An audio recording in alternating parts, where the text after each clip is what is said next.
السلام علیکم. د هر کور مکتب ګرانو زده کوونکو د پښتو الفبې اتم لوست ته ښه راغلاست. د اتم لوست له پیل څخه د مخه دا ووایاست چې په اووم لوست کې مو څو تورې لوستلي وه او د هغو تورو نومونه هم یاد کړئ. په اووم لوست کې مو دوه تورې صاد او ضاد لوستلي وه. په اتم لوست کې د پښتو الفبې دوه نور تورې طا او ظا درښیو. طا د پښتو الفبې اووه توری دی. طا طا طا. اوس د طا د لیکلو طریقې ته ښه وګورئ. قلم په راسته لاس کې ونیسئ، له چپه طرف څخه راسته طرف ته نیم ګول شکل ولیکئ، له راستې خوا څخه چپه طرف ته قلم کش کړئ. اوس قلم لوړ کښیږدئ او د لاندې شکل سره یې سیده وصل کړئ. د طا د لیکلو طریقې ته یو وار بیا وګورئ.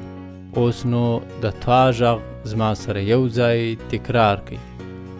طا طا طا. ظا. ظا د پښتو الفبې اته توری دی. ظا ظا ظا. اوس د ظا د لیکلو طریقې ته ښه وګورئ. قلم په راسته لاس کې ونیسئ، له چپه طرف څخه راسته طرف ته نیم ګول شکل ولیکئ، له راستې خوا څخه چپه طرف ته قلم کش کړئ. اوس قلم لوړ کښیږدئ او د لاندې شکل سره یې سیده وصل کړئ او لوړ یو ټکی ورکړئ.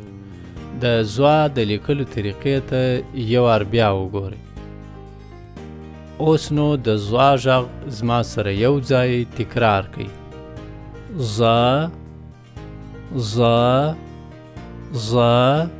د هر کور مکتب ګرانو زده کوونکو د اتم درس دا دوه توري طا او ظا تاسې د خپلو ورونو، خویندو او ملګرو سره یو ځای تکرار کړئ او ویې لیکئ.